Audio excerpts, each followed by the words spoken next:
Hey guys, welcome to Resource Point. आज हम लोग यहाँ पे स्टडी करने वाले हैं अपनी जनवरी मंथ की योजना। तो इस बार स्पेशल इश्यूज़ यहाँ पे कवर किया गया है, तो इसके बारे में हम लोग देखेंगे। इस बार की जो टॉपिक है वो है इंडिया एट द रेट 75। जैसे कि आप लोगों को पता है कि 75 साल हमारे इंडिपेंडेंस का होने वाला है, तो उसको हम लोग सेलिब्रेट करेंगे। बट स्पेशल कवरेज इसी बार 2021 में ही जनवरी में दिया गया है, तो काफ़ी अच्छी चीज़ें आपको देखने को मिलेगी यहाँ पे। जैसे हम लोग फर्स्ट आर्टिकल ही देखने वाले हैं कि 75 ईयर्स ऑफ इंडिपेंडेंस में हमारे कौन कौन से टारगेट है जो कि कंप्लीट होंगे।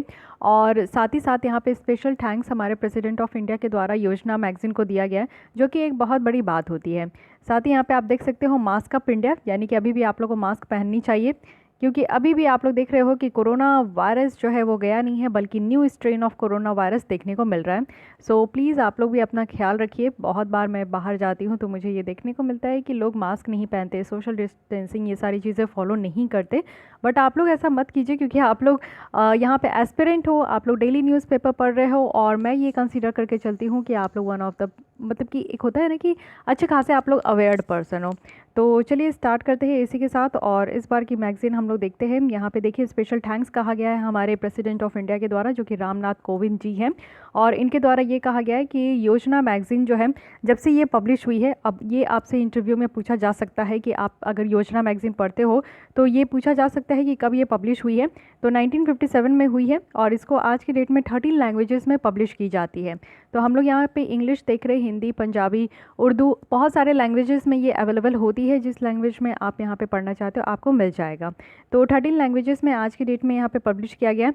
इनके द्वारा ये थैंक्स किया गया है ना कि इस मैगज़ीन में किसी भी टॉपिक को बहुत अच्छे से कवर किया जाता है। जो हमारे प्रेसिडेंट कह रहे हैं वो ये कह रहे हैं कि किसी भी टॉपिक को बहुत अच्छे से यहाँ पे कवर किया जाता है, हाईलाइट किया जाता है कि वेरियस सेक्टर्स में हमारे इंडियन गवर्नमेंट के द्वारा क्या क्या कंट्रीब्यूट किया जा रहा है, और हमारे लोगों को किस तरीके से उनकी प्रॉब्लम का सोल्यूशंस यहाँ पे दिया जाता है। तो इस मैगज़ीन में आपका क्या होता है कि इसलिए मैं हर महीने यहाँ पे मैगज़ीन्स की एक इस तरीके से लेक्चर लेकर आती हूँ, और जो भी इंपॉर्टेंट पॉइंट्स होते हैं वो मैं आपके सामने रखती हूँ। कहने का मतलब ये है कि आप लोग कई बार पूछते हो कि मैम करेंट अफेयर्स की जो हम लोग मंथली मैगज़ीन पढ़ते हैं, न्यूज़पेपर पढ़ते हैं, उसके अलावा क्या ये मैगज़ीन पढ़ना भी ज़रूरी है? तो थोड़ी सी बात मैं आप लोग की कन्फ्यूज़न दूर करना चाहती हूँ कि ये मैगज़ीन से क्या होता है। ये मैगज़ीन क्या, मैं तो आपको रिकमेंड करूँगी कि आप लोग डिफरेंट डिफरेंट मैगज़ीन्स पढ़िए। एक इसके अलावा डाउन टू अर्थ ज़रूर पढ़िए, और अगर आपका जोग्राफ़ी ऑप्शनल है तो जोग्राफ़ी एंड यू मैगज़ीन ज़रूर पढ़िए। इन सारे मैगज़ीन्स में आपको वो चीज़ें देखने को मिलेगी, वो डेटास देखने को मिलेंगे, वो केस स्टडीज़ देखने को मिलेंगे जो कि आपके न्यूज़पेपर में नहीं कवर होता है, आपके मंथली मैगज़ीन में नहीं कवर होती है। और ये इस तरीके से यहाँ पे आपका डायरेक्टली ये सारे डेटास, कुछ यहाँ पे स्टेटमेंट ऐसे होते हैं, कुछ कंक्लूजन पार्ट ऐसे होते हैं किसी किसी टॉपिक का, कि आप इसको डायरेक्टली अपने आंसर राइटिंग में कोट कर सकते हो। साथ ही केस स्टडी आपको जो है मैगज़ीन से ही बहुत अच्छे मिल जाते हैं। तो एथिक्स पेपर में, इससे पेपर में जो आपका आंसर राइटिंग होता है उसमें आप लोग डायरेक्टली इस मैगज़ीन से काफ़ी हेल्प ले सकते हो। जैसे अभी हम लोग यहाँ पे देखेंगे कि 75th ईयर ऑफ इंडिपेंडेंस होने वाली है, तो इसके लिए हमारा क्या क्या यहाँ पे योगदान रहा, किस तरीके से ये पूरा प्लानिंग लेकर चले, और 75 साल जब हम लोग अपने स्वतंत्रता दिवस मनाएंगे तो उस समय क्या किस तरीके का माहौल होगा। तो ये एम वेंकैया नायडू जो हमारे वाइस प्रेसिडेंट है, उनके द्वारा ये आर्टिकल लिखा गया है, जो कि एक बहुत ही अच्छा आपको भव्य देखने को मिलेगा। इसके अलावा तो यहाँ पे डायरेक्टली अगर आपका एसे आता है तो आप लोग लिख सकते हो, ना ही सिर्फ यूपीएससी में, अपने स्टेट पीसीएस में भी, और आप लोग अगर कोई भी एग्जाम देते हो जिसमें एसे का पार्ट होता है तो ये आप एक्सपेक्ट कर सकते हो कि इस तरीके के टॉपिक आपके एसे में पूछा ही जाएगा। तो इसको आप लोग कोट कर सकते हो। साथ ही आपका यहाँ पे GS1, GS2, GS3, GS4 सारे टॉपिक आपका यहाँ पे कवर होता है। इवन यहाँ पे आपको raw material government of India का देखने को मिलता है। आप लोग न्यूज़पेपर में देखो, मंथली मैगजीन में देखो, तो उसमें थोड़ा चाट मसाला भी लगाया रहता है, लेकिन इसमें आपका कोई भी चाट मसाला नहीं है। ये एकदम ट्रू और रॉ यहाँ पे जो मटेरियल्स होते हैं, जो डेटाज होते हैं गवर्नमेंट के, वो यहाँ पे आपको देखने को मिलेगा। तो इसलिए ये योजना मैगजीन मैं काफ़ी रेफर करती हूँ, हर महीने की आपको एनालिसिस यहाँ पे प्रोवाइड करती हूँ। बट पिछले 2-3 महीने से मैं शायद नहीं प्रोवाइड कर पाई, थोड़ी सी टाइम की इश्यूज थी, दैट्स वाई। बट अभी 2021 से मैं रेगुलर इसकी आपको यहाँ पे प्रोवाइड करूँगी, ठीक है। तो चलिए स्टार्ट करते हैं, और इस बार ओवरव्यू ले लीजिए कि कौन कौन सी टॉपिक हमें पढ़नी है। तो फर्स्ट तो हमने देखा कि थोड़ा बहुत हम लोग 75th इंडिपेंडेंस हम लोग देखेंगे। साथ ही डेमोक्रेसी, पॉलिटी एंड गवर्नेंस है, ये लिखा गया है डॉक्टर नज़मा हेपतुल्ला। आपको बताना है कि ये कहाँ की गवर्नर है, ठीक है, गवर्नर है या फिर चीफ मिनिस्टर है, ये आप लोग कमेंट बॉक्स में ज़रूर बताइए, पता होना चाहिए इनके बारे में। बहुत ही अच्छी लेडी है। साथ ही साथ हम लोग यहाँ पे सक्सेसफुल एंडेवर देखेंगे स्पेस में कि हम लोग स्पेस में अब तक क्या क्या यहाँ पे महान कार्य किए हैं। फिजिकल फेडरेशंस के बारे में हम लोग समझेंगे कि एक्चुअली ये है क्या, और ये आप देख सकते हो नीति आयोग के जो सीईओ है अमिताभ कांत, उनके द्वारा ये लिखा गया है। और जो स्पेस के बारे में हम लोग देखने वाले हैं वो यहाँ पे इसरो के जो चेयरमैन है डॉक्टर के सिवन, उनके द्वारा ये आर्टिकल लिखा गया। तो आपको सारी चीज़ें रियलिटी में पता चलेगा, क्योंकि सॉरी, ये वो लोग हैं जो कि इन सारे फील्ड में काम कर रहे हैं। तो ये सारे फील्ड में काम कर रहे हैं तो एक्चुअली यहाँ के प्रॉस एंड कॉन्स सब जानते हैं, तो वो आपको अच्छे तरीके से इस आर्टिकल के थ्रू पता चलेगा। साथ ही मिल्खा सिंह के द्वारा यहाँ पे लिखा गया है कि स्पोर्ट्स और इसका क्या रोल है जिसमें कि हम लोग न्यू इंडिया को बना सकते हैं। तो मिल्खा सिंह जो कि आप जानते हो, इनके ऊपर मूवी भी आई हुई है, तो इनके द्वारा लिखा गया है, काफ़ी शानदार है। साथ ही रघुराम जी के द्वारा यहाँ पे इंफ्रास्ट्रक्चर डेवलपमेंट के बारे में यहाँ पे कुछ पॉइंट्स बताया गया है कि किस तरीके से हम लोग अपने यहाँ के जो इंफ्रास्ट्रक्चर है उसको डेवलप कर सकते हैं। साथ ही साथ अगर हम लोग देखें तो इसके बाद cinema for a new India, क्योंकि आप लोग यहाँ पे देखो कि आज की डेट में आप लोग क्या देखते हो, क्या आप लोग थिएटर जाने के बारे में सोच भी रहे हो? लॉकडाउन हुआ तब से आप लोग थोड़ा बहुत स्टार्टिंग में मिस किए होंगे कि अब वीकेंड कैसे सेलिब्रेट करेंगे, कहाँ जाएंगे मूवीज़ देखने के लिए, बहुत सारे प्रॉब्लम्स अराइज होंगे। बट वो प्रॉब्लम्स आपका जितना अराइज नहीं हुआ होगा उससे पहले ही वो सॉल्व हो गया होगा, क्योंकि आप लोग के पास ऑलरेडी अमेजॉन, नेटफ्लिक्स, ना जाने कितने सारे प्लेटफॉर्म्स हैं जिसमें कि आप लोग अच्छा खासा वेब सीरीज़ देखते हो। इवन यूट्यूब में भी आप लोग देखोगे तो शॉर्ट मूवीज़ करके आती है 15 to 20 मिनट्स करके, और वो सारे मूवीज़ इतने ज़्यादा मीनिंगफुल होते हैं कि आप लोग को 3 घंटे की मूवीज़ बेकार लगने लगेगी, 2 घंटे की भी आपको बेकार लगेगी अगर आप लोग शॉर्ट मूवीज़ देखने में इंटरेस्टेड हो। उसमें बहुत अच्छा सस्पेंस होता है, बहुत अच्छे स्टोरी होते हैं, तो आप लोग देख सकते हो। अवेयरनेस पॉइंट ऑफ व्यू से भी बहुत अच्छे स्टोरी होते हैं, और एंटरटेनमेंट के लिए तो होता ही होता है। ठीक है, तो सिनेमा किस तरीके से अब न्यू इंडिया की बात करें, क्योंकि ये कोविड-19 जाएगा तो काफ़ी चीज़ें हमारी आदतों को चेंज करके जाएगा, और काफ़ी चीज़ें हमारे कंट्री में भी चेंज होगी। तो आगे आने वाले दिनों में हम लोग देखेंगे कि कैसे OTT प्लेटफॉर्म, जिसको यहाँ पे ओपन द टॉप प्लेटफॉर्म हम लोग कहते हैं, तो ये कैसे आगे आने वाले दिनों में बढ़ेगा, और कैसे थिएटर की जो मूवीज़ देखने का हमारा जो शौक था, हमारा जो आदत थी, वो कैसे ख़त्म हो जाएगी, इसके बारे में ये आर्टिकल में बताया गया। इसको भी देखेंगे, काफ़ी अच्छा है यहाँ पे।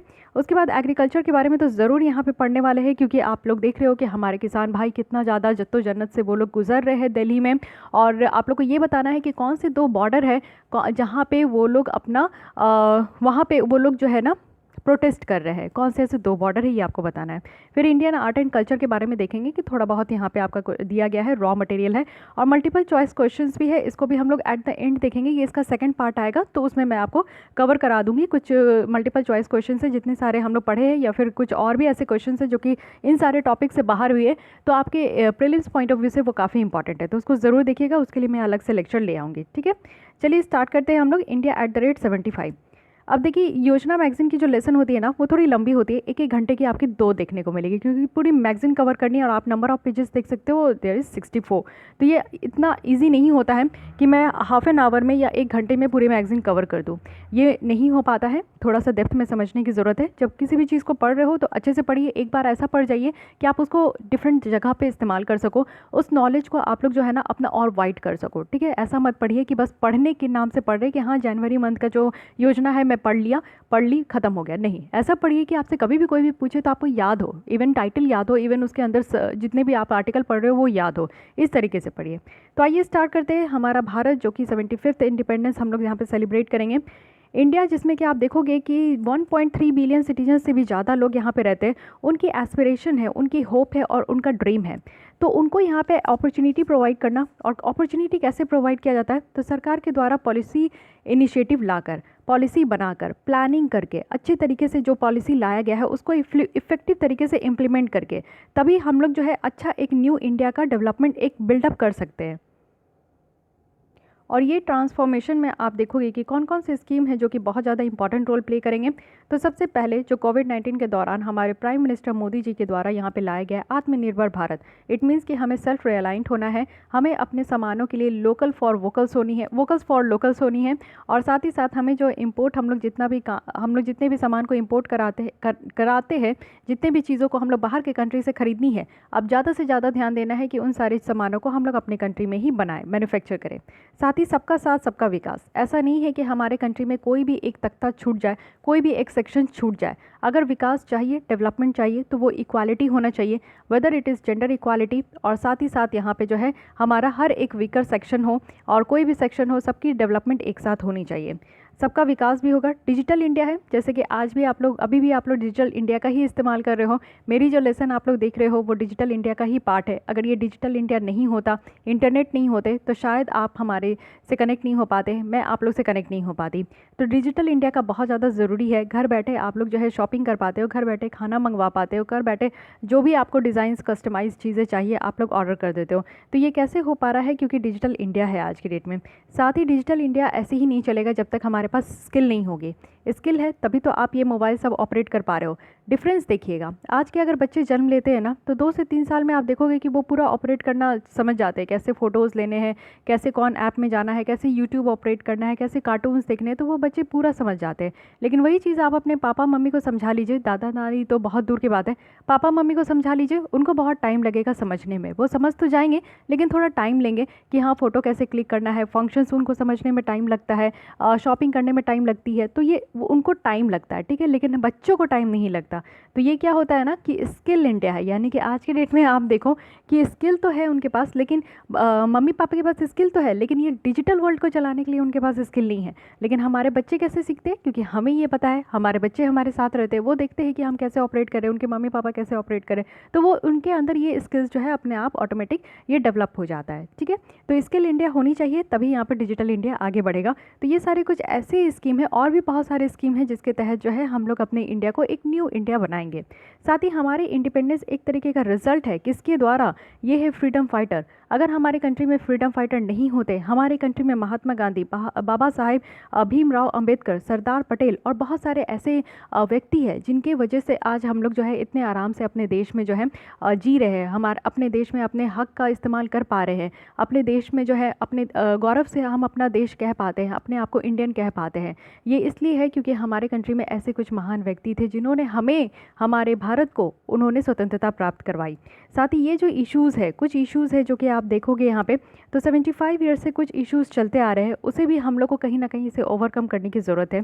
साथ ही हमारा एक सपना है कि हम लोग यहाँ पे $5 ट्रिलियन तक का अपना इकॉनमी लेकर आएंगे, और ये सपना था कि 2024 और 5 तक ही हमें ये सपने को पूरा करना है। बट कोविड-19 के कारण ऐसा लगता है कि ये सपना जो है थोड़ा डिले हो जाएगा। बट कोई नहीं, डिले हो जाएगा तो कोई बात नहीं, लेकिन हमें अपने इस सपने को पूरा करना है। और सबसे बड़ी बात है कि अगर कोई भी कंट्री ऐसा कहती है कि उनको अपना जो है इकॉनमी बढ़ानी है, जैसे हम लोग $5 ट्रिलियन तक का इकॉनमी कह रहे हैं, तो इसका मतलब क्या है? इसका मतलब ये है ना कि उस कंट्री में इंफ्रास्ट्रक्चर अच्छी होनी चाहिए। इंफ्रास्ट्रक्चर कहने का मतलब है कि ट्रांसपोर्टेशन अच्छी होनी चाहिए। ट्रांसपोर्टेशन अच्छा होगा तो कहने की मतलब है कि जितना भी ज़्यादा रोड्स होंगे, हाईवेज़ होंगे, तो इसका मतलब है कि कनेक्टिविटी है, लोग को एक जगह से दूसरी जगह जाने में टाइम नहीं लग रहा है। इंफ्रास्ट्रक्चर कहने का मतलब है कि अच्छे खासे स्कूल हो, स्कूल में प्लेग्राउंड हो, बच्चों, लड़कों और लड़कियों के लिए अलग से सेपरेट टॉयलेट हो, साथ ही साथ कॉलेज हो जिसमें कि हायर एजुकेशन के लिए लोग जाएं, रिसर्च एंड डेवलपमेंट के लिए इंस्टीट्यूशन होना चाहिए, सरकारी काम करने के लिए सेक्रेटेरिएट होना चाहिए, पार्लियामेंट एक अच्छा खासा होना चाहिए जिसमें कि लोग बैठ के वहाँ पे जो है लॉ मेक करें, सुप्रीम कोर्ट, हाई कोर्ट, इस तरीके का इंफ्रास्ट्रक्चर होना चाहिए।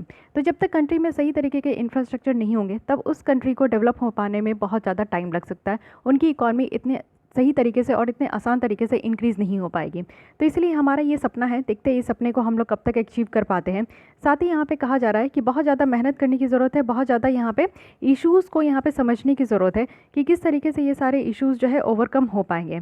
हमारे यहाँ आप देखोगे कि फ़र्स्ट टाइम ऐसा है जब यहाँ पे president, vice president, governor of state, present and former union ministers, ISRO के जो चीफ हैं मिल्खा सिंह, और यहाँ पे जानू बरुआ, जो कि यहाँ पे best mind of other fields है, जो कि एक साथ जो है यहाँ पे इस मैगजीन में अपनी अपनी तरफ से अपनी अपनी आर्टिकल और अपनी अपनी बातों को यहाँ पे रखे हैं। तो इसलिए ये जो योजना की मैगजीन है, मैं आपसे रिक्वेस्ट करती हूँ कि इसे प्लीज़ आप लोग स्किप ना करें, इसे आप लोग ना छोड़ें, क्योंकि यहाँ पे सारे हस्तियाँ हैं जो कि आपको हर एक फील्ड का एक बहुत अच्छा नॉलेज यहाँ पर मिलने वाला है। तो आइए स्टार्ट करते हैं। इसी के साथ हम लोग पूरी तरीके से 75th ईयर्स ऑफ इंडिपेंडेंस देखते हैं। ये एम वेंकैया नायडू के द्वारा लिखा गया है, जो कि हमारे वाइस प्रेसिडेंट हैं आज की डेट में।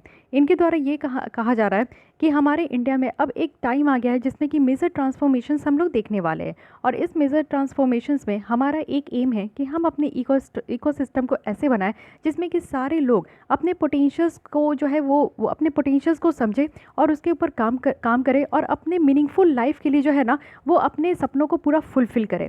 हमारे यहाँ जो है यूथ पॉपुलेशन बहुत ज़्यादा है, तो यूथ को ज़रूरत है कि वो एक अच्छी खासी चीज़ों से दूर रहे, सोशल इविल से दूर रहे, जैसे कि करप्शन हो गया, कास्टिज्म हो गया, कम्युनलिज्म हो गया, जेंडर डिस्क्रिमिनेशन हो गया।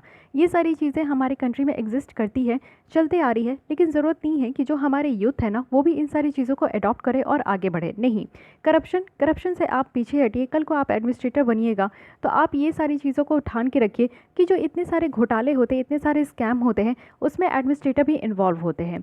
तो आपको ये मान के चलना है कि आप यहाँ से निकलेंगे तो ऑनेस्ट पर्सन बन के निकलेंगे, साथ ही साथ ऑनेस्ट एडमिनिस्ट्रेटर बन के निकलेंगे। साथ ही यहाँ पे देखिए कास्टिज्म, बहुत ज़्यादा कास्टिज्म होता है। इवन आप देखोगे कि वोट बैंक भी जो होते हैं, वोट भी जो होती है, इलेक्शन भी जो होती है, वो कास्टिज्म बेस्ड भी होती है। तो इसके बेसिस पे आप लोग को ये समझना है कि कास्टिज्म इज़ नथिंग।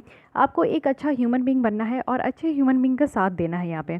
साथ ही साथ जेंडर डिस्क्रिमिनेशन बहुत ज़्यादा होता है। आप लोग तुरंत ही देख सकते हो, अपने घर में ही देख सकते हो। घर में अगर आपके नहीं होते तो आप लोग अपने सोसाइटी में देख सकते हो, अपने फ्रेंड्स के ही घर पे आप देख सकते हो कि एक लड़के और लड़कियों में, बेटे और बेटियों में बहुत ज़्यादा फ़र्क किया जाता है। तो ये चीज़ें नहीं होनी चाहिए। अब ये कहा जा रहा है इनके द्वारा कि जो 2021 का साल है ना, ये एक स्पेशल है। ये स्पेशल है क्योंकि हम लोग 75th ईयर ऑफ आवर हमारे जो इंडिपेंडेंस है उसमें हम लोग इंटर करने वाले हैं। और ये हमारे जर्नी का, यानी कि जब से हम लोग स्वतंत्रता हासिल किए हैं और तब से लेकर ये हमारे जर्नी का बहुत ही अच्छा खासा ये अचीवमेंट होगा। तो यहाँ पे आप लोग देखो कि हम लोग स्वतंत्र कब हुए थे, तो 15 अगस्त 1947 में। और ये एक हमारा जो होप था, हमारी जो प्रॉमिस थी कि हम लोग एक बेटर फ्यूचर लेकर आएंगे, शायद वो अब हमें देखने को मिल रहा है। लेकिन ऐसा नहीं है कि हम लोग की फ्यूचर और हमारे यहाँ के लोग जो है बहुत खुश है और बहुत अच्छा फ्यूचर है, क्योंकि कुछ ऐसी चीज़ें भी है जो कि हमें जो है एक पीछे की तरफ पुल करता है। और वो कुछ चीज़ें क्या है हमारे कंट्री में, तो पॉवर्टी। आपको पता है हमारे कंट्री में पॉवर्टी बहुत ज़्यादा है। जितनी ज़्यादा गरीबी रहेगी उतना ज़्यादा भूखमरी होगा। हमारे यहाँ की भूखमरी, इंडिया की भूखमरी, आप मान भी नहीं सकते हो कि हमारे यहाँ इतनी भूखमरी है कि पाकिस्तान से भी ज़्यादा भूखमरी है, बांग्लादेश से भी ज़्यादा भूखमरी है। तो आप समझ सकते हो कि हमारे यहाँ जो है गरीबी किस हद तक है। साथ ही इलिटरेसी भी है, बेरोज़गारी से पहले क्या आती है कि यहाँ पे आप समझो कि इलिटरेट है, जिनको कि पढ़ने लिखने भी नहीं आता है, जो कि पढ़े लिखे भी नहीं है, तो ये चीज़ें देखने को मिलती है। माल न्यूट्रिशन है, यानी कि कुपोषण है, सही तरीके का खाना पीना भी नहीं हो पा रहा है। अब यहाँ पे समझिए कि पॉवर्टी है, पॉवर्टी ही ये सारी चीज़ों की कारण है। अगर गरीबी है, पैसा नहीं है, तो आप पढ़ नहीं पाओगे, अपने बच्चों को पढ़ा नहीं पाओगे। जब बच्चे पढ़ नहीं पाएंगे तो वो समझ नहीं पाएंगे कि क्या वाइटामिन होते हैं, क्या मिनरल्स होते हैं, क्या फैट्स होती है, प्रोटीन लेना क्यों ज़रूरी है, और फ्रूट्स खाना क्यों ज़रूरी है, ग्रीन वेजिटेबल्स खाना क्यों ज़रूरी है, ड्राई फ्रूट्स का क्या इंपॉर्टेंस है। वो नहीं समझ पाएंगे जब तक वो शिक्षा प्राप्त नहीं करेंगे। तो इसलिए माल न्यूट्रिशन होती है। बस पेट भरने के लिए लोग खाते हैं, अपने आप को, अपने शरीर को हेल्दी बनाने के लिए नहीं खाते हैं। तो ये सारी चीज़ें लिंक्ड है हमारे पॉवर्टी से, और ये सारी चीज़ें आज के भी डेट में एग्जिस्ट कर रही है हमारे कंट्री में, जिसको हमें दूर करने के लिए काफ़ी ज़्यादा कोशिश करना है। अब इसके बाद आप लोग देख सकते हो कि यहाँ पे बताया जा रहा है कि हम लोग आज की डेट में बहुत ही पीछे से बहुत ही आगे चले हैं, और जो हम चाहते हैं वो हद तक हम लोग यहाँ पे पा चुके हैं, लेकिन हमारे यहाँ पे बहुत ज़्यादा स्कार्सिटी भी है। इंडिया को रिकॉग्नाइज़ किया जाता है पूरे ऑल ओवर द वर्ल्ड में। आप देखोगे तो वर्ल्ड पावर जैसा आज की डेट में रिकॉग्नाइज़ किया जाता है, क्योंकि हम लोग पीपीपी के टर्म्स में, परचेजिंग पावर पैरिटी के टर्म्स में थर्ड लार्जेस्ट इकॉनमी है। यानी किसी भी चीज़ को खरीदने का, जब आप मार्केट में जाते हो तो आपको अगर कोई भी चीज़ पसंद आती है तो आप उसको खरीद लेते हो, ठीक है। खरीद लेते हो, इट मीन्स कि आपके पास पैसे हैं और आपके पास ये पावर है कि आप परचेज़ कर सकते हो। तो यही चीज़ें जब होल पूरे कंट्री में देखा जाता है, हमारे कंट्री में, तो हमारे कंट्री को इस चीज़ पे, यानी कि परचेजिंग पावर पैरिटी के बेसिस पे हमारे कंट्री को थर्ड नंबर पे रखा गया है। इट मीन्स कि हम लोग यहाँ पे वर्ल्ड पावर है।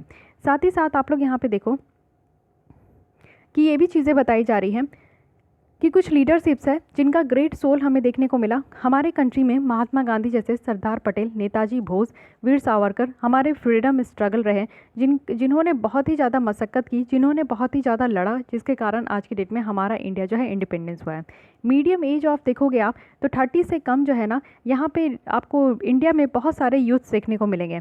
हमारे इंडिया की सबसे अच्छी पॉपुलेशंस की अच्छी बात ये होती है ना कि हमारे इंडिया की जो पॉपुलेशंस है ना वो यूथ पॉपुलेशंस है। जैसे हम जैसे युवा की पॉपुलेशन है, जिसमें कि हमारे जैसे युवा में क्या होता है कि काफ़ी ज़्यादा हम लोग जो है एनर्जेटिक होते हैं, काफ़ी ज़्यादा हम लोग एम्बिशियस होते हैं, कुछ भी काम को करने के लिए हम लोग रेडी रहते हैं। और हमारे ही ऊपर ये किसी भी कंट्री में आप देखोगे अगर यूथ पॉपुलेशन अच्छा होता है तो एक अच्छा आप रिसोर्सेज समझ सकते हो, एक अच्छा हम लोग को कैपिटल समझ सकते हो कि हम लोग आगे चलकर अगर हमारे ऊपर अच्छा इन्वेस्ट किया जाए, हम लोग अच्छे से स्किल ले लें, हम लोग अच्छे से एजुकेट हो जाए, हम लोग अपने से अच्छे से पढ़ाई कर लें, तो बेटर है कि ये ज़रूर है कि हम लोग आगे चलकर अच्छा काम ही करेंगे। करेंगे, अच्छा जॉब करेंगे, अच्छा जॉब करेंगे, अच्छा कैपिटल बन जाएंगे, ह्यूमन कैपिटल बन जाएंगे।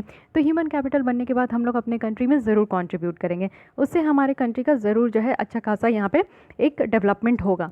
तो ये चीज़ें हैं, यहाँ पे यही कहा जा रहा है कि हमारे यूथ को ये ज़रूरत है कि पढ़ाई पे फोकस करें, हमारे यूथ जो है वो जो भी चीज़ें ज़रूरत है उसके ऊपर फोकस करें, ना कि ये कास्टिज़म, ये करप्शन, ये कम्युनलिज्म, ये जेंडर डिस्क्रिमिनेशन, ये सारी चीज़ों के ऊपर ध्यान देने की ज़रूरत नहीं है, जिससे कि हमारे कंट्री की डेवलपमेंट नहीं होगी, उल्टा हम लोग और ज़्यादा नीचे चले जाएंगे। तो हमें बहुत ज़्यादा ज़रूरी है कि हम लोग यहाँ पे लोगों की जो स्टैंडर्ड है, रहने सहने का जो स्टैंडर्ड है वो बढ़ाने की कोशिश करें। हमेशा आप लोग को जो है, आप लोग इतना पढ़ाई कर रहे हो, क्यों कर रहे हो? अगर लेमैन लैंग्वेज में बोलूँ तो आप लोग अपनी औकात को चेंज करने का कोशिश कर रहे हो, है कि नहीं? बहुत सारे बच्चे होंगे जो कि गरीबी से आते हैं, बहुत सारी ऐसी लड़कियां हैं जो मेल करती है जिनके पापा मम्मी उन्हें पढ़ाते नहीं हैं, बहुत सारे ऐसे बच्चे हैं जिनके पास रिसोर्सेज नहीं होता है, लेकिन आप लोग मेहनत करते हो, और मेहनत करके क्या करना चाहते हो कि आप एक बड़ा आदमी बनना चाहते हो, आपके पास सारी बेसिक एमिनिटीज़ होनी चाहिए, आपके फैमिली वाले को भी सारी सुख सुविधा मिलनी चाहिए। इसका मतलब है कि हम लोग क्या कोशिश कर रहे हैं कि अपनी औकात चेंज करें, जो हमारे मम्मी पापा ने हमें दिया उससे हम लोग एक स्टेप और आगे बढ़े। तो इसको कहते हैं औकात चेंज करना, जो कि बहुत ही ज़्यादा पॉजिटिव वर्ड है, इसको नेगेटिव में मत लीजिएगा, और ये हर किसी को ट्राई करना चाहिए। आप लोग जिस भी फील्ड में हो ना, कोशिश कीजिए कि आपको जो भी फैसिलिटी आपके मम्मी पापा ने प्रोवाइड की है, आप उससे बढ़ के एक स्टेप आगे बढ़ के निकलोगे, और अपने आने वाले जनरेशन को उससे ज़्यादा बेटर फैसिलिटी आप प्रोवाइड करोगे। ये चीज़ें अगर आप मान लिए ना, तो आपकी ग्रोथ तो निश्चित है। तो इसलिए ये ग्रोथ होनी चाहिए, और ग्रोथ इंक्लूसिव होनी चाहिए। ऐसा नहीं है कि हमारे कंट्री में आपको दो तरीके के लोग देखने को मिलेंगे, एक जिनके पास पैसे है और एक जिनके पास पैसे नहीं है।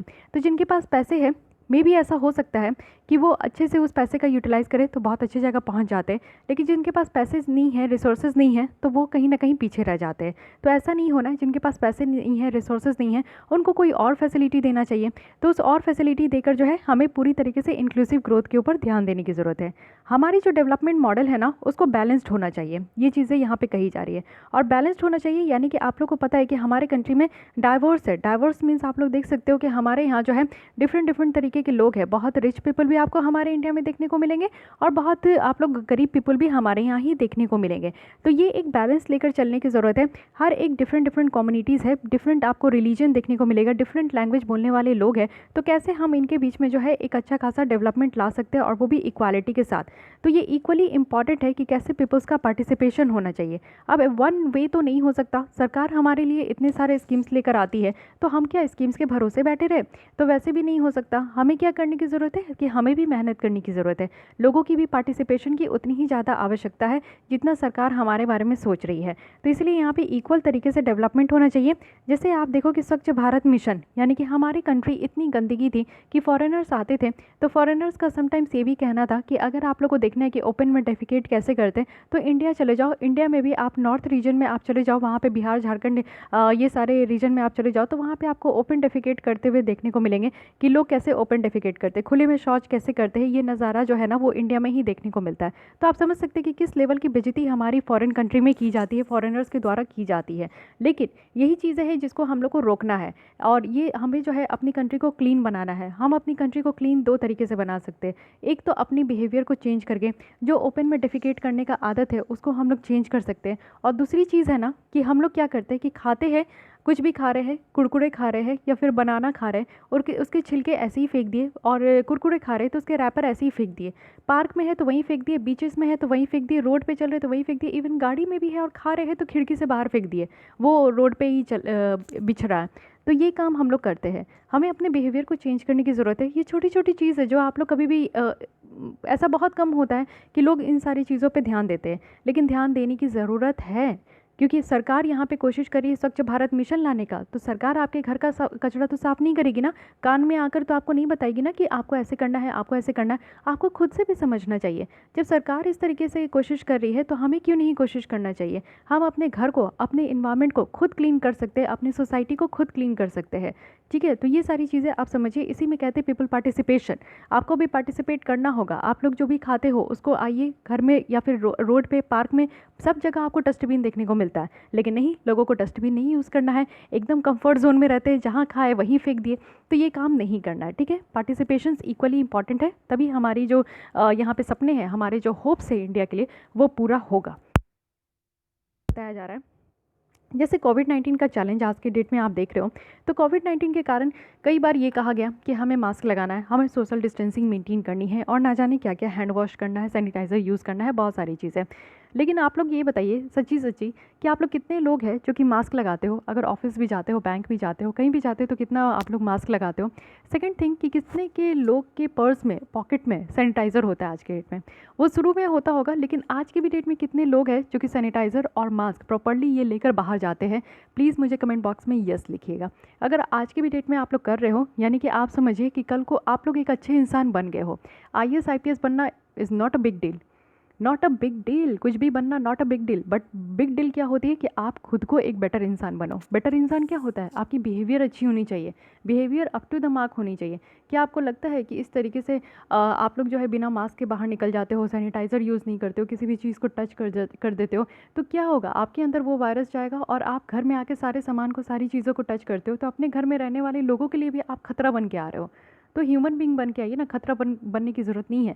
साथ ही जिस सोसाइटी में जा रहे हो वहाँ खांसोगे, वहाँ थूकोगे, वहाँ आप जो है वहाँ वहाँ के लोगों के लिए खतरा बनोगे। तो ऐसा तो नहीं बनना। तो आपको कभी भी कंसीडर नहीं किया जाएगा कि आप एक अवेयर पर्सन हो, आप एक स्किलफुल पर्सन हो, है कि नहीं? सारी चीज़ें ज़रूरत नहीं है कि आपको किताब ही समझा के जाए, किताब ही से आपको ज्ञान मिले। कुछ चीज़ें ऐसी होती है जो कि हम लोग एक दूसरे को देखकर सीखते हैं। कुछ चीज़ें ऐसी होती है जो कि हमें सिचुएशन ही सिखा देता है। तो इसलिए अगर ऐसी हालात आई है तो इस चीज़ों को अडॉप्ट कर लीजिए। बहुत ही अच्छी चीज़ है कि पर्स में सैनिटाइज़र रखिए। हम लोग लिपस्टिक वगैरह भर भर के रखते हैं, बट उस पर्स में हम लोग कहते हैं कि सैनिटाइज़र रखने का जगह नहीं है। तो ये हमारी सिर्फ कह सकते हैं कि हमारी ये सिर्फ बहाना है और कुछ नहीं है। तो इसको आप लोग आदत बना सकते हैं। तो वही चीज़ें यहाँ पे कहा जा रहा है हमारे वाइस प्रेसिडेंट के द्वारा कि ये जो कोविड-19 है, ये हमारे यहाँ पे नॉर्मल जो कोर्स ऑफ लाइफ है उसको कहीं न कहीं डिसरप्ट किया था, अब नहीं कर रहा है क्योंकि अब सारी चीज़ें ओपन हो चुकी हैं। बट गुड न्यूज़ ये है ना कि हम लोग केयरफुल हो चुके हैं और हम लोग कलेक्टिव रिस्पॉन्स यहाँ पे दे रहे हैं पेंडेमिक को। और हमारा रिजॉल्व और जो रेजिलियंस है वो ये है कि जो भी नेगेटिव इम्पैक्ट है हमें उसे दूर करना है और एक स्ट्रेंथ लेकर आना है, जिससे कि जो भी चैलेंजेस है इस कोविड-19 को लेकर हम लोग उन सारी चैलेंजेस को ओवरकम कर सके। ठीक है, तो इसमें भी यही बताया जा रहा है कि कोविड-19 नहीं आता तो हम लोग आत्मनिर्भर भारत के बारे में तो सोचते ही नहीं। हम लोग सोचते हैं कि चलो ठीक है, मैन्युफैक्चरिंग सेक्टर्स पे ध्यान देना चाहिए। हम लोग को मेक इन इंडिया प्रोग्राम 2015 में ले आए थे, लेकिन आज तक मेक इन इंडिया प्रोग्राम कितना सक्सेसफुल हुआ है? क्या आपको लगता है कि सक्सेसफुल हुआ है? नहीं हुआ है। सो के काम चल रहा है, क्योंकि हमारे यहाँ तो काम सो के ही चलता है। लोग तो एक्टिव होते नहीं हैं, और जब एक्टिव होते हैं तो ऐसा ताबड़तोड़ एक्टिव हो जाते हैं कि फिर कोई भी कंट्री और कोई भी कहीं के भी कोई भी लोग जो है ना हमारे आगे खड़े नहीं हो सकते। अब आप देख सकते हो, जब मेडिसिन बनाने के टाइम आए तो हमारी वैक्सीन यहाँ पे बन के खड़ी हो चुकी है। हम लोग यहाँ पे ब्रिटेन को एक्सपोर्ट कर रहे हैं, तो ये बहुत बड़ी बात होती है। ठीक है, तो पॉजिटिव पॉइंट समझिए। आप लोग को भी लग रहा होगा कि आप लोग का एक साल बर्बाद हो गया, लेकिन इस एक साल को अगर आपने अच्छे से यूटिलाइज़ किया, कहीं ना कहीं पॉजिटिव चीज़ें ज़रूर होगी। आप लोग घर वापस चले हो गए होंगे, या फिर बहुत अच्छा टाइम मिला होगा कि आप लोग कुछ और चीज़ों को इन्वेंट कीजिए, कुछ और चीज़ें इनोवेट कीजिए। खाने पकाने की बहुत सारी रेसिपी निकल कर आ रही थी, तो कहीं ना कहीं अपने आप को आप एक्सप्लोर किए होंगे। तो हर चीज़ को नेगेटिव मत देखिए, नेगेटिव में भी पॉजिटिव ढूंढने का ज़रूर कोशिश कीजिए, तो आपको अच्छा लगेगा। तो ये चीज़ें कही गई है कि 75 ईयर्स में जो है यहाँ पे जब हम लोग सेलिब्रेट करेंगे, तो इसके साथ साथ हम लोग काफ़ी चीज़ें जो है यहाँ पे चेंज पाएंगे। अब आते हैं यहाँ पे डेमोक्रेसी, पॉलिटी एंड गवर्नेंस के बारे में। यहाँ पे कहा जा रहा है कि इंडिया जो है वो लार्जेस्ट डेमोक्रेसी है। डेमोक्रेसी कहने का क्या मतलब है कि वैसी कंट्री जहाँ पे लोगों की पार्टिसिपेशन है। हम यहाँ पे कॉमन जनता है और हम यहाँ पे अपनी सरकार चुनते हैं वोट देके। ठीक है, कोई सरकार हमारे ऊपर रूल नहीं करती है, हम लोग यहाँ पे सरकार को चुनकर उनको भेजते हैं, वो हमारे लिए पॉलिसी बनाते हैं। तो ये हम लोग को रियली प्राउड करना चाहिए इस चीज़ के लिए कि वर्ल्ड में सबसे लार्जेस्ट डेमोक्रेसी इंडिया है। साथ ही साथ आप देखो कि हम लोग के ऊपर 200 साल तक किसी कंट्री ने हमारे ऊपर जो है शासन किया, उसके बावजूद भी हम लोग फ्रीडम लिए, स्ट्रगल किए, फ्रीडम स्ट्रगल बहुत ज़्यादा किए, स्वतंत्रता हासिल किए, लेकिन उसके बावजूद भी आज के डेट में 75 साल होने वाला है और हम लोग कितने कहते हैं ना कि प्राउड के साथ हम लोग और बहुत ही ज़्यादा एक पॉजिटिव वे के साथ हम लोग आगे बढ़े हैं। चाहते तो हम लोग बर्बाद हो जाते, क्योंकि जिस तरीके से ब्रिटिश हमें 200 साल में पूरी तरीके से बर्बाद करके गई थी ना, हमें रिवाइव हो पाना बहुत ज़्यादा मुश्किल था। हमें किसी न किसी का सपोर्ट का बहुत ज़्यादा ज़रूरत था। लेकिन आप प्राउड फील कर सकते हो अपने कंट्री के लिए कि हमारी इंडिया ऐसी कंट्री है ना कि किसी का सहारा नहीं ली। हम लोग अकेले रहकर अपने कंट्री में जो भी प्रॉब्लम थी उन सब प्रॉब्लम को ओवरकम किए हैं, धीरे धीरे करके ही सही, लेकिन हम लोग बहुत सारी चीज़ों को ओवरकम किए हैं। हमारा संविधान यहाँ पर अडॉप्ट किया गया, आप लोग देख सकते हो 26 नवंबर 1949 में। हमारा कॉन्स्टिट्यूशन यहाँ पे अडॉप्ट किया गया, जिसमें कि फाइनली आपने प्रियम्बल देखा। प्रियम्बल में यहाँ पे वर्ड लिखी गई है sovereign, socialist, secular, democratic and Republic. ये कई बार सीरीज़ में पूछ लिया जाता है कि लाइन से आप लोग लगाइए। तो जब प्रियम्बल आप पढ़ोगे we the people of India, उसमें आपको देखने को मिलेगा कि sovereign, socialist, secular, democratic, republic ये पूरे एक लाइन से लिखी गई है। हमारे संविधान में ये प्रियम्बल है जो कि एस्पायर करती है कि हमारी कंट्री में इक्वालिटी हो, लिबर्टी हो, जस्टिस हो, फ्रैटर्निटी हो, ये सारी चीज़ें होनी चाहिए। साथ ही 70 साल में आप लोग देखोगे कि हम लोग यहाँ पे सक्सेसफुल इलेक्शन करा पा रहे हैं। हमारी सरकार जो है ना, सेंटर में हो या स्टेट में हो, फिर पीसफुल तरीके से, शांतिपूर्ण तरीके से चेंज हो जाती है। हमारे यहाँ ये डेमोक्रेसी का बहुत ही अच्छा एग्जाम्पल है कि जैसे आप देखते हो कि जब कांग्रेस से बीजेपी में हमारी सरकार आई सेंटर में, तो बहुत आसानी से जो है ना ये हम लोग जो है सरकार चेंज कर पाए। बहुत आसानी से कांग्रेस अपनी कुर्सी छोड़ दी और बीजेपी जो है अपनी कुर्सी पकड़ ली। यही चीज़ें आप लोग जो है ना यूके में देखोगे, यही चीज़ें आप मालदीव्स में देखो, यही चीज़ें आप श्रीलंका में देखो। तो एक बार जो अफ्रीका में भी आप देख सकते हो, एक बार जो अपनी कुर्सी पकड़ लेते हैं ना, वहाँ की वो सरकार जो है कुर्सी छोड़ने के लिए रेडी नहीं होते। बट हमारे यहाँ पीसफुल इलेक्शन भी होता है और साथ ही साथ पीसफुल चेंज भी होता है सरकार का। ये आपको सेंटर में ही नहीं, हमारे जितने राज्य है, 28 राज्य है आज की डेट में, 28 राज्य में आपको देखने को मिलेगा। साथ ही हमारे यहाँ फ्रीडम ऑफ एक्सप्रेशन है, यानी कि लोगों को अपनी जो भावनाएं है उसको एक्सप्रेस करने का अधिकार है। अब आप किसान भाई को देख सकते हो जो प्रोटेस्ट कर रहे हैं, तो वो प्रोटेस्ट जो बॉर्डर में कर रहे हैं, वहाँ पे मैंने आपसे बॉर्डर का नाम पूछा है, तो प्लीज़ आप लोग बताइएगा, मेरे मुंह से निकल जाएगा, इसलिए मैं बार बार कंट्रोल कर रही हूँ। तो जो वो लोग क्या करें, वो लोग अपने जो है फ्रीडम ऑफ एक्सप्रेशन है, उनको तकलीफ़ हुई उस 3 बिल से, तो वो वहाँ पे अपने भावनाओं को वो एक्सप्रेस करने के लिए वहाँ पे है। साथ ही आपके पास फ्रीडम है कि आप कोई भी रिलीजन को जो है ना आराम से आप लोग जो है उसको प्रोपेगेट कर सकते हो, उसको मान सकते हो, जो भी, ठीक है। और साथ ही साथ आप देखो कि जो हमारे कंट्री के लोग हैं, यहाँ पे एक चीज़ जो है आपको बुरी देखने को मिलेगी कि इनइक्वालिटी आज के भी केस में है, इनजस्टिस भी आपको देखने को मिलेगा। तो कुछ चीज़ें हैं जो कि पॉजिटिव है, लेकिन कुछ चीज़ें नेगेटिव भी है जो कि आज की भी डेट में एग्जिस्ट किया जा रहा है। लेकिन फिर भी आप लोग समझो कि सोशल इक्वालिटी के लिए, जेंडर इक्वालिटी के लिए हमारे यहाँ जो है बहुत तरीके का प्रोग्राम भी चल रहा है, बहुत तरीके की कोशिश भी की जा रही है कि हमारे यहाँ सोशल इक्वालिटी, जेंडर इक्वालिटी जैसी चीज़ें भी एग्जिस्ट करना चाहिए। Democracy as a system of governance, ये सपोज किया जा रहा है कि हम लोग एक्सटेंसिव रिप्रेजेंटेशन और इंक्लूसिवनेस हो मीनी पीपल्स का, यानी कि यहाँ पे अगर हम लोग डेमोक्रेसी कह रहे हैं तो वोट देने में आप लोग देख सकते हो कि हमारे यहाँ के लोग जो है ना बहुत ज़्यादा इंक्लूसिव होते हैं। बहुत बढ़ चढ़ के ये वोट वाली जो सेरेमनी होती है वोट देने का, उसमें बहुत बढ़ चढ़ के जो है हिस्सा भी लेते हैं। तो आप लोग देख सकते हो कि डेमोक्रेसी का अगर हम लोग यहाँ पे डेफिनेशन देखें तो ये इनकम्प्लीट अनलेस है, जब तक यहाँ पे आप लोग जो है इसको सोशल और इंडिविजुअल कॉन्टेक्स्ट में जब तक डिफाइन नहीं करते हो। तो ये बातें यहाँ ये रही। डेमोक्रेटिक आइडियल्स का क्या मतलब होता है, ये रिप्रेजेंट करते हैं वेरियस एस्पेक्ट, यानी कि broad idea of government of people, by the people and for the people, इसको कहते हैं डेमोक्रेटिक आइडियल, ठीक है। ये समझिए, बीच बीच में कुछ नेगेटिव पॉइंट्स भी दिए गए, बट वो आपको जानने की उतनी ज़रूरत नहीं है। डेमोक्रेटिक गवर्नेंस की अगर हम लोग बात करें तो ये क्या होता है, एक तरीके का यहाँ पे कंडीशन होता है जिसमें कि लोगों को जो कॉन्स्टिट्यूशन के हिसाब से जस्टिस प्रोवाइड करना है, स्वतंत्रता भी देना है, लिबर्टी, इक्वालिटी यानी कि समानता का भी अधिकार देना है। इसको कहते हैं गवर्नेंस, यानी कि सरकार अपने काम इस तरीके से करे कि कोई भी व्यक्ति यहाँ पे छूटे नहीं, और साथ ही हर एक लोग को यहाँ पे इक्वालिटी, जस्टिस और लिबर्टी यहाँ पर प्रोवाइड किया जाए।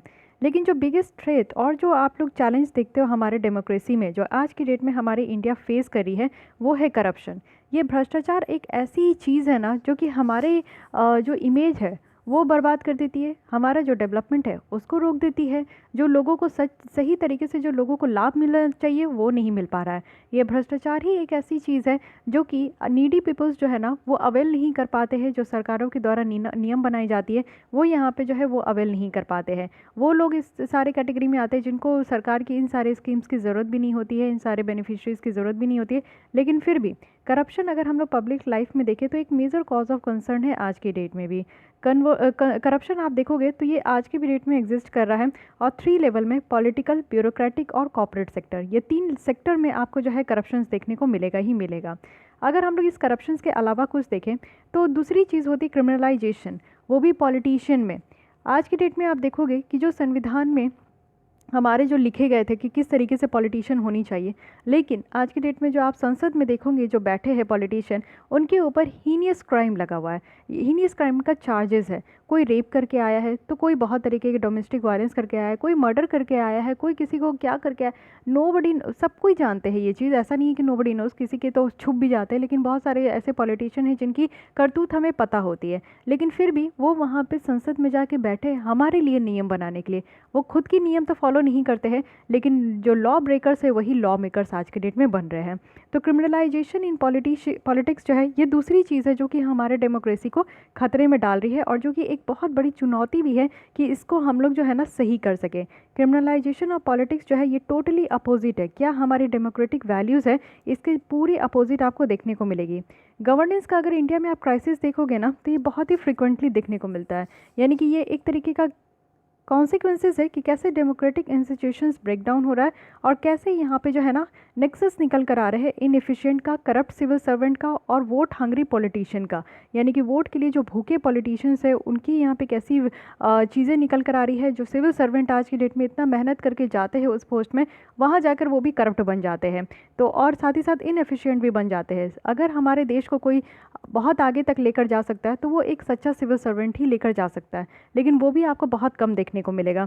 तो ये सारी क्राइसिस है हमारे इंडिया के गवर्नेंस में। दो चीज़ें बताई जा रही है जिसके कारण हमारी डेमोक्रेटिक जो वैल्यूज़ है वो ख़त्म हो रही है, वो खतरे में है। तो पहला है करप्शन, दूसरा है यहाँ पे क्या, तो क्रिमिनलाइजेशन ऑफ पॉलिटिशियन। तो ये ध्यान रखिएगा।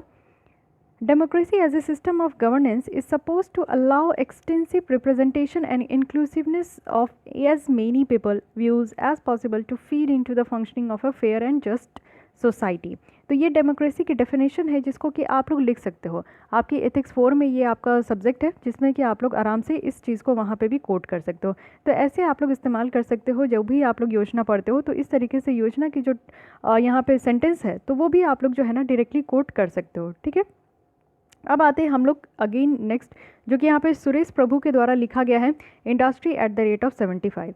हम लोग रिसेंट इनाग्रेशन कर रहे हैं न्यू पार्लियामेंट बिल्डिंग की, जिसका नाम यहाँ पे क्या है, सेंट्रल विस्टा। ठीक है, तो न्यू पार्लियामेंट हमारा बिल्डिंग बन रहा है जिसकी आप लोग काफ़ी वीडियोस वगैरह आप लोग देख चुके होंगे, न्यूज़पेपर में भी काफ़ी निकल कर आया है।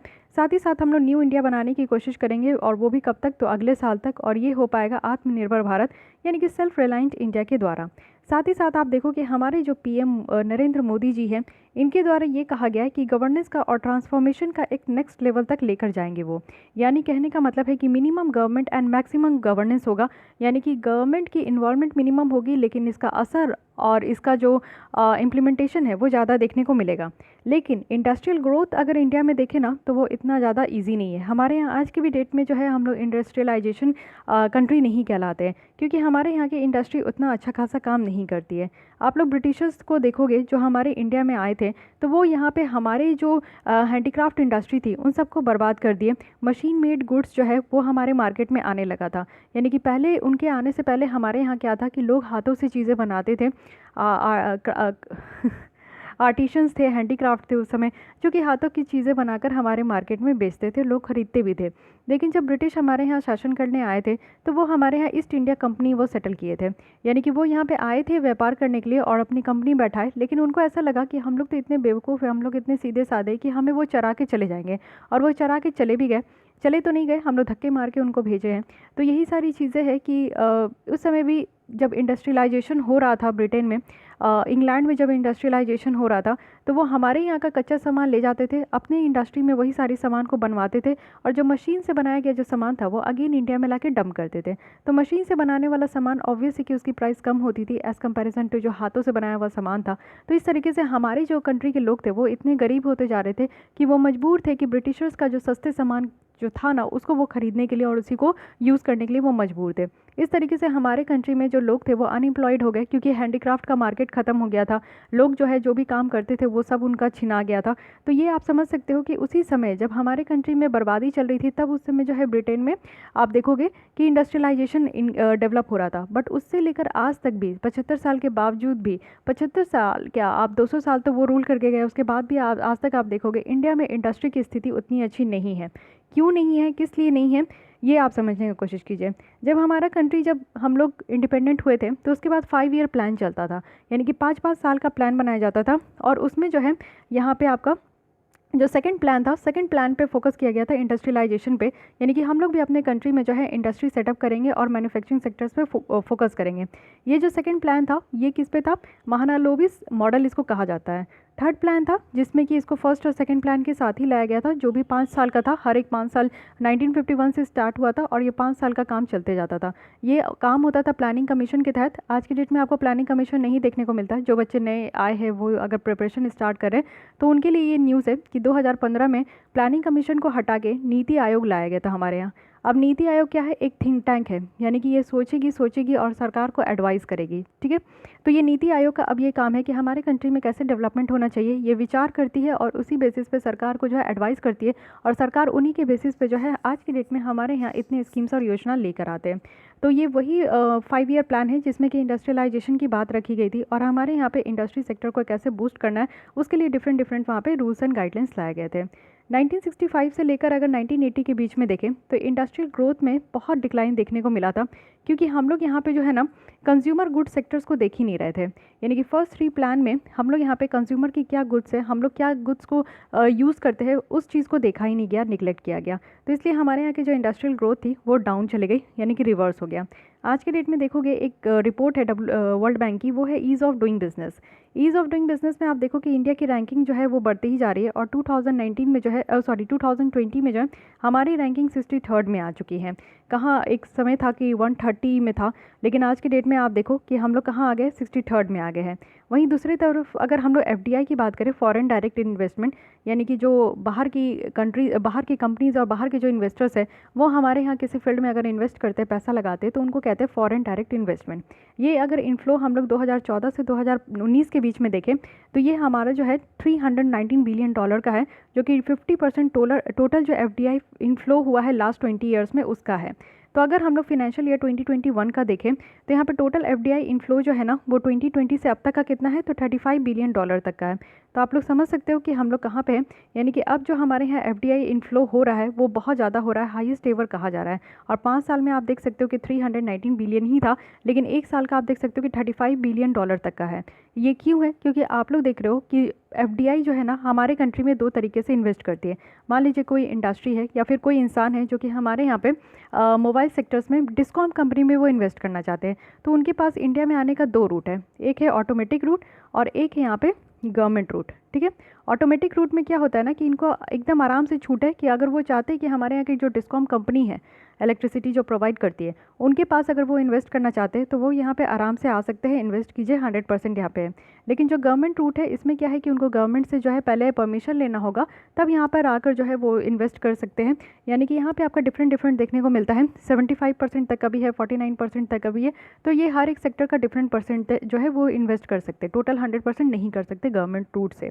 अब यहाँ पे क्या होता है कि बहुत सारे सेक्टर्स में हमने देखा कि पिछले 1-2 साल में सरकार यहाँ पे जो है बहुत फ्रीडम दे रही है कि हमारे यहाँ इन्वेस्टर्स को एक अच्छा खासा मौका मिलना चाहिए कि वो यहाँ पे ऑटोमेटिक रूट से आए और 100% अगर वो इन्वेस्ट करना चाहते हैं किसी फील्ड में तो आराम से कर सके बिना किसी गवर्नमेंट के इंटरवेंशन के।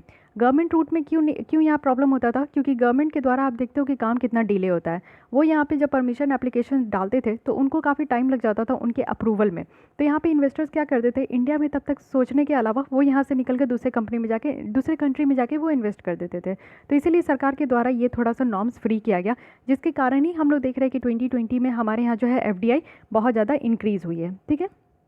साथ ही आप लोग देख सकते हो कि 100% FDI है जो कि ऑटोमेटिक रूट में कहाँ है, तो कोल माइनिंग में है, कोल वाले सेक्टर्स में है। साथ ही आप लोग देखो 74% कहाँ है, तो डिफेंस सेक्टर में है। FDI अगर आप इंडिया में देखो तो ये $100 बिलियन तक का भी इन्फ्लो हो सकता है, कब, आगे चल के नेक्स्ट ईयर तक। तो ये चीज़ें आपको FDI के बारे में पता होना चाहिए।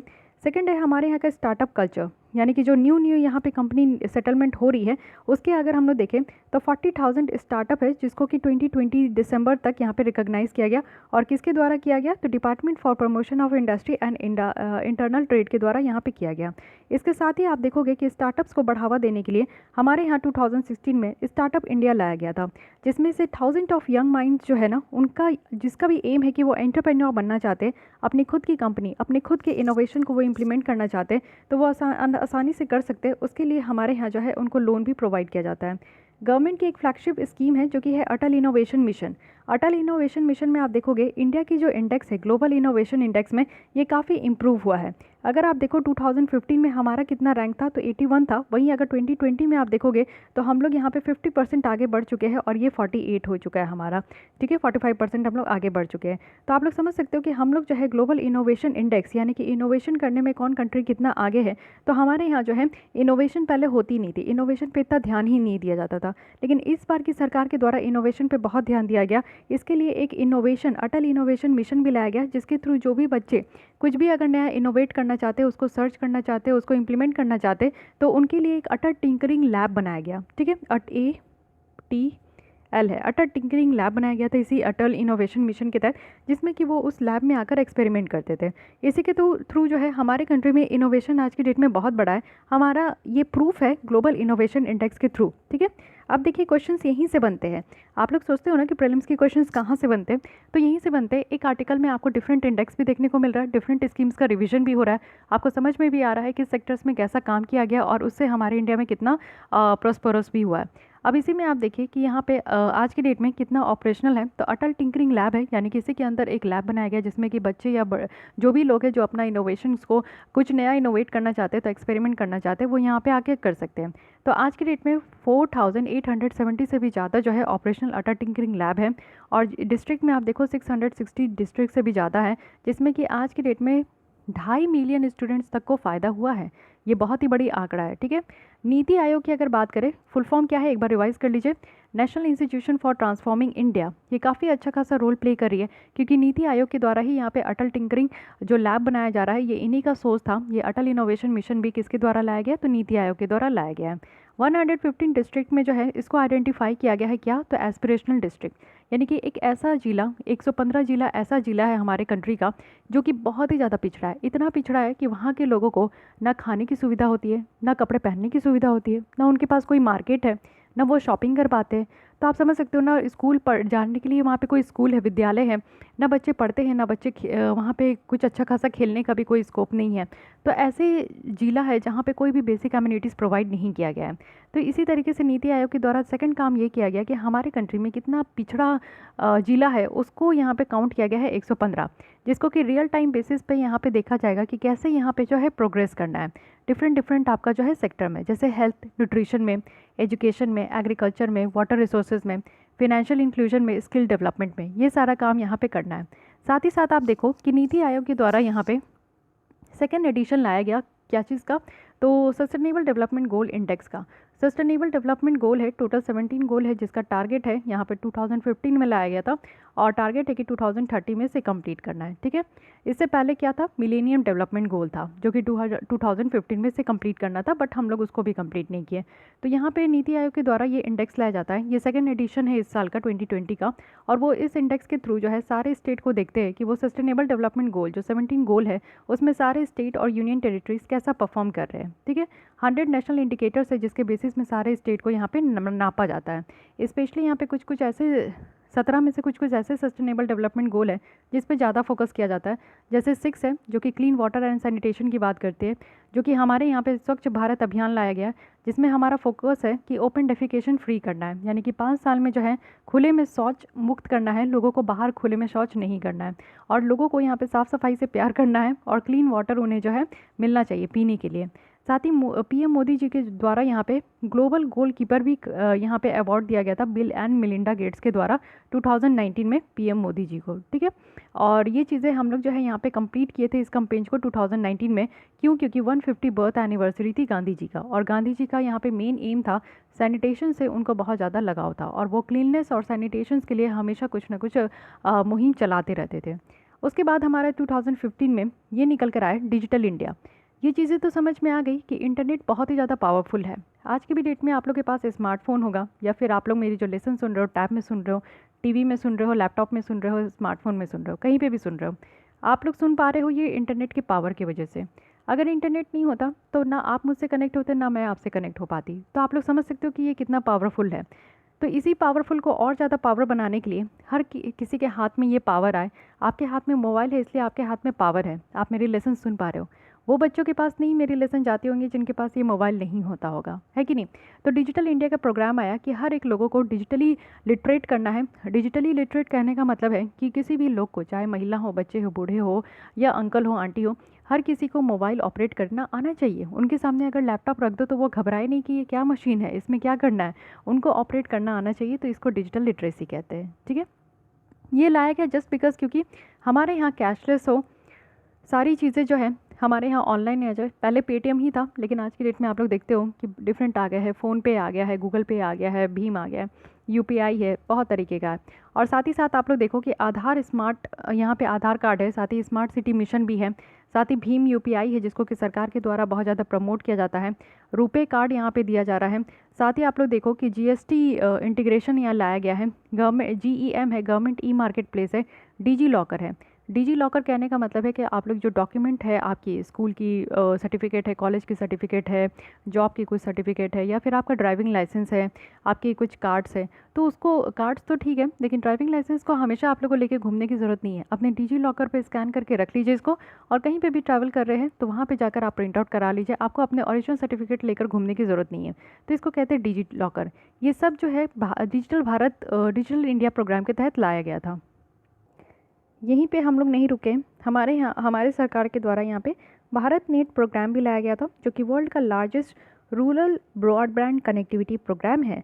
यानी कि यहाँ पे भारत नेट प्रोग्राम है जिसमें कि हमारे यहाँ के ग्रामीण क्षेत्र को इंटरनेट से कनेक्ट करना है। 2.5 लाख ग्राम पंचायत है जिनको कि यहाँ पे फाइबर ऑप्टिकल नेटवर्क के द्वारा कनेक्ट किया जाएगा। और यहाँ पे कनेक्शन आप देखोगे तो अब तक जो है 1,48,000 कनेक्शंस जो है यहाँ पे अचीव किया गया है। आधार, आप लोग समझो कि जो आधार कार्ड आपको दिया जाता है, ये वर्ल्ड का लार्जेस्ट बायोमेट्रिक डेटाबेस है जिसमें कि 125 करोड़ आधार कार्ड जो है अब तक ये इशू किया गया है। तो आधार कार्ड में आप देखो कि डेमोग्राफिक डेटा भी और बायोमेट्रिक डेटा भी होता है। डेमोग्राफिक डेटा कहने का मतलब है कि आपका नाम, पिता का नाम, आपका पता, डेट ऑफ बर्थ, ये सारी चीज़ें हो। बायोमेट्रिक कहने का मतलब है कि जब आप आधार कार्ड नंबर बनाने गए थे, आधार कार्ड बनाने गए थे, तो उस समय आपकी इरीज स्कैन की होगी, आपके फिंगरप्रिंट्स लिए होंगे, तो ये सब आपके बायोमेट्रिक डेटा में आ जाता है, ठीक है। ये आप देख सकते हो।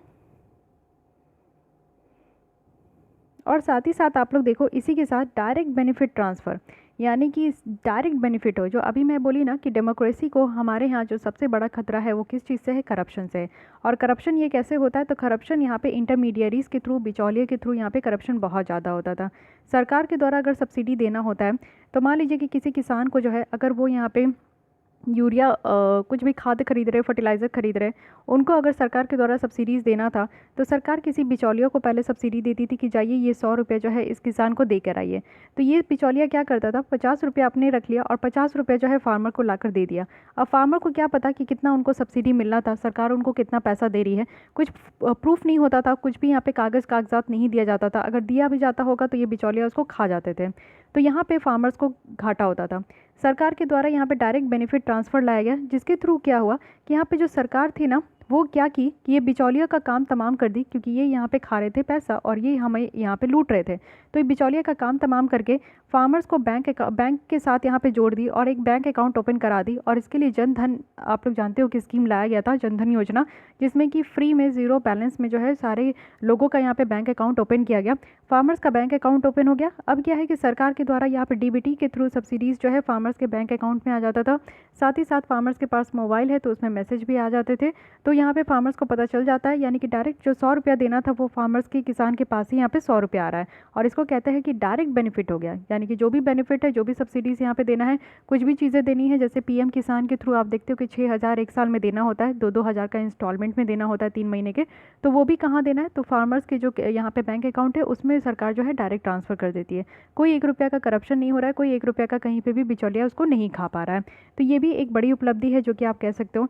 इसके थ्रू जन धन योजना के तहत आप देखोगे 2014 में इसको लॉन्च किया गया था गवर्नमेंट के द्वारा, और अब तक आप देखो कि 41 करोड़ तक बेनिफिशरीज जो है उनके पास अब तक यहाँ पे बैंक अकाउंट है। बहुत बड़ा आप कह सकते हो ये काम यहाँ पे किया गया है। बिल गेट के द्वारा रिसेंटली ये कहा गया कि इंडिया की इंक्लूजन पॉलिसीज़, जिसको कि यूपीआई कहा गया, यूनिफाइड पेमेंट इंटरफेस है, और आधार जो है एक बहुत ही अच्छा खासा सिस्टम है, और ड्रास्टिकली इसके कारण जो कॉस्ट ऑफ मनी डिस्ट्रीब्यूशन है गरीबों को, वो यहाँ पे कम हो रहा है। यूपीआई के थ्रू अगर आप पेमेंट करते हो तो रियल टाइम आपको ट्रांसफ़र देखने को मिलता है, तुरंत आपने वहाँ पे ओके किया, दूसरे के अकाउंट में क्रेडिट हो जाता है, ठीक है। तो ये यूपीआई होता है, इसमें फंसता भी नहीं है और बहुत ही स्मूथ आपका ट्रांजैक्शन होता है। तो और यहाँ पे कहा जा रहा है कि अगर 2019 के एक और इंडेक्स है यहाँ पे, अभी हमने ग्लोबल इनोवेशन इंडेक्स देखा जिसमें इंडिया की रैंकिंग 2020 में 48 था। अब दूसरा इंडेक्स है 2019 की global multi dimensional poverty index. यहाँ पे गरीबी को मापा जाता है, लेकिन मल्टी डायमेंशनल में यही देखा जाता है कि उस इंसान का हेल्थ कैसा है, उस इंसान में न्यूट्रिशंस कितनी है, उस इंसान में अगर वो स्कूल जाता है उसका बच्चा, या फिर वो स्कूल जाता है तो स्कूल में स्कूलिंग कितनी है, अटेंडेंस कितना है, ड्रॉप आउट कितना रेट है, और साथ ही साथ स्टैंडर्ड ऑफ लिविंग कितना है।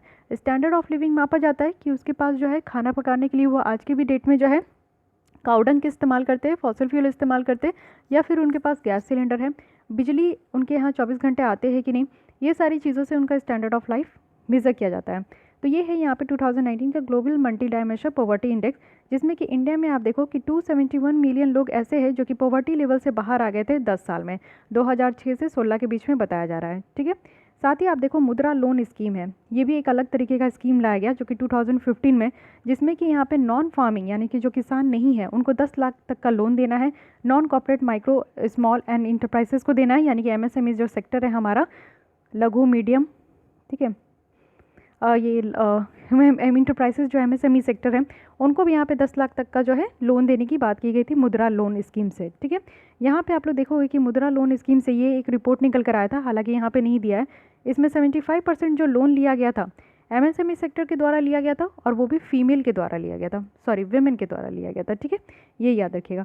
उसके बाद एक और स्कीम है पीएम प्रधानमंत्री किसान सम्मान निधि योजना, 2019 में लाया गया था। इसमें 6,000 का per annum minimum income support यहाँ पे सारे किसान को दिया गया है। और रिसेंट जो यहाँ पे एग्रीकल्चर सेक्टर रिफॉर्म बिल यहाँ पे पास किया गया है गवर्नमेंट के द्वारा, वो भी कहा जा रहा है कि किसानों को फ़ायदा ही करेगा।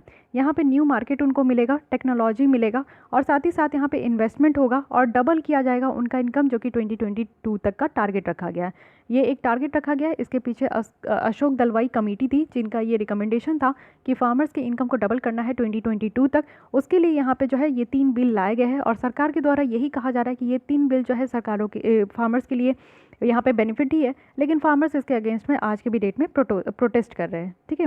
उसके बाद आप लोग देखोगे कि इंडिया का जो ग्लोबल स्टार्टर है वो धीरे धीरे इम्प्रूव तो हो रहा है, क्योंकि इतने सारे स्कीम्स हैं जिनके कारण बहुत ज़्यादा जो है आप देखोगे कि बहुत सारे लोगों को यहाँ पे फ़ायदा भी हुआ है।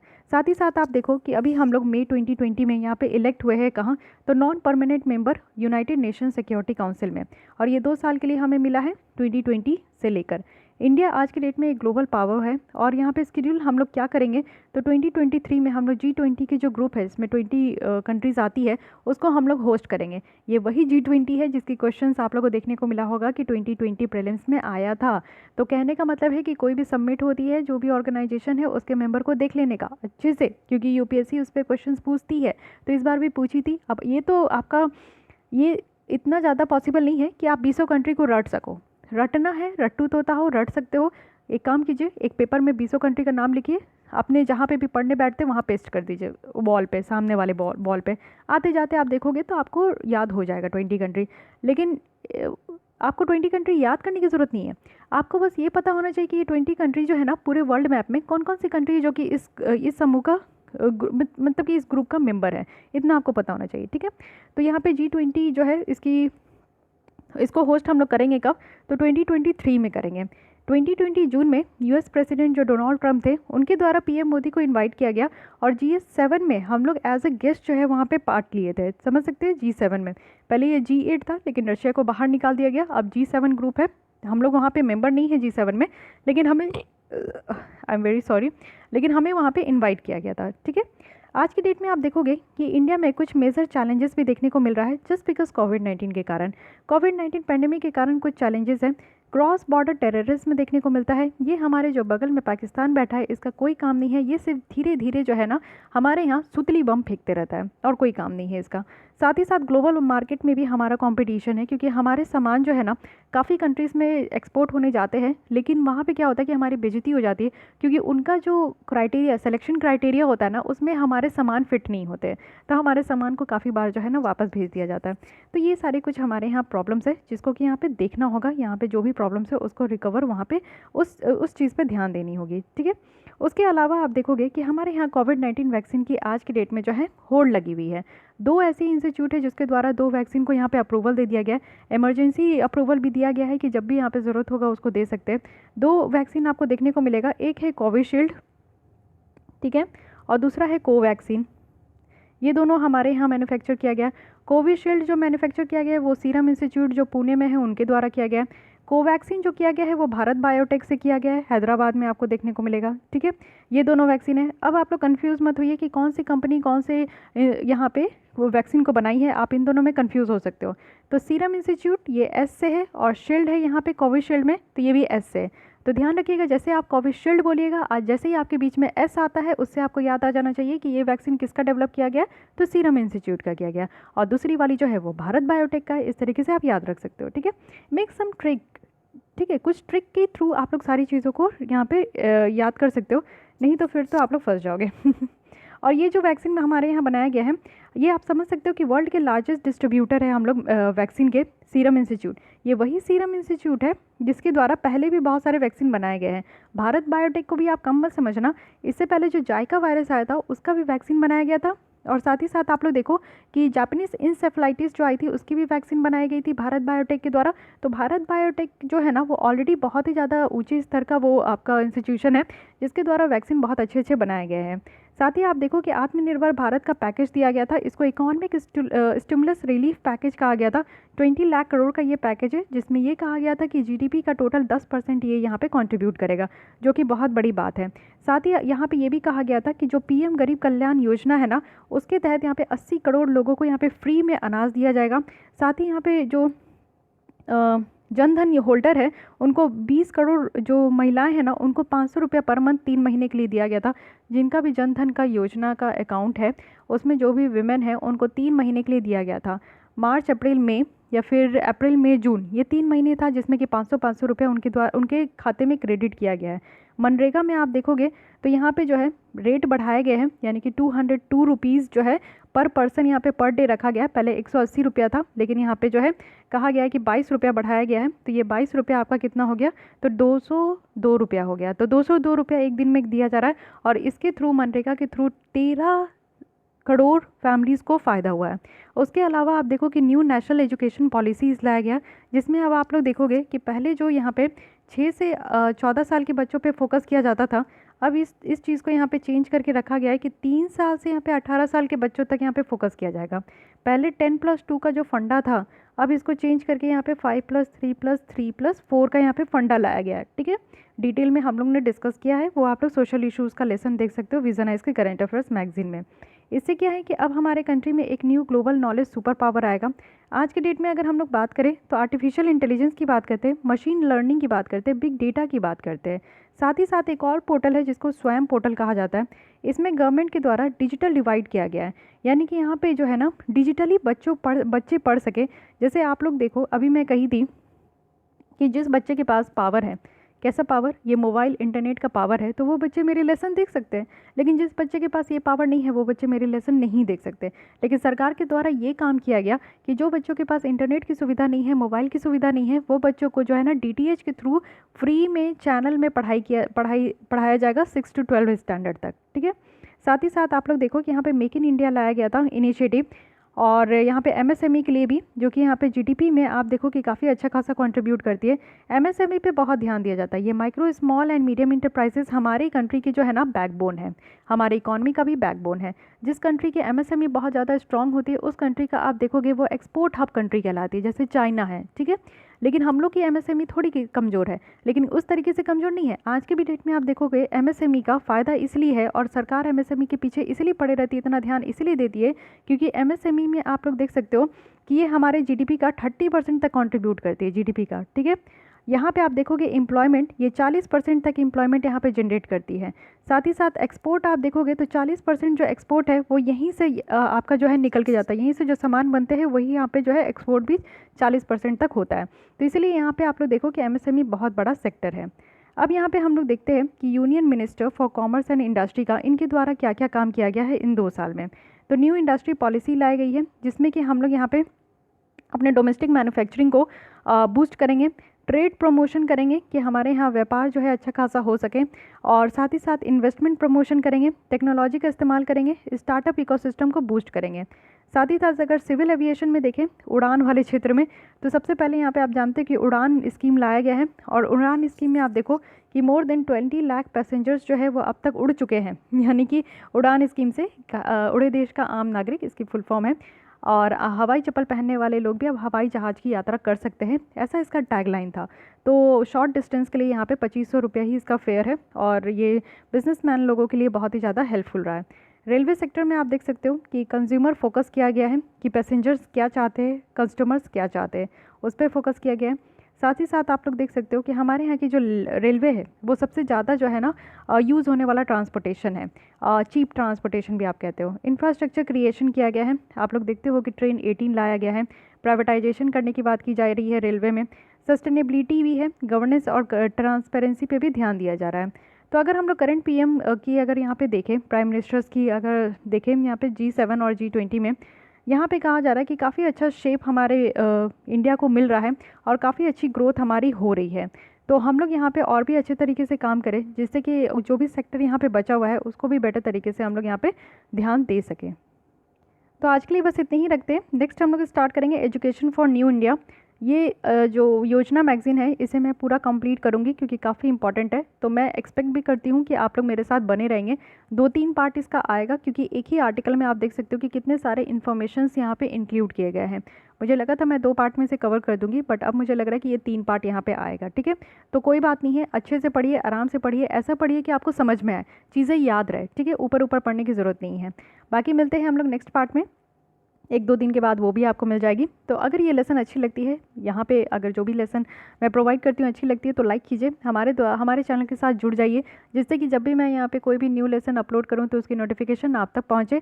और इसकी अगर PDF चाहिए तो उसके लिए आपको मेरे टेलीग्राम चैनल को ज्वाइन करना होगा जो कि रिसोर्स पॉइंट UPSC के नाम से है। और साथ ही इसके अलावा कोई डाउट, क्वेरी, सजेशंस है तो आप लोग कमेंट बॉक्स में कमेंट कर सकते हैं। आज के लिए बस इतना ही, मिलते हैं कल। Thank you.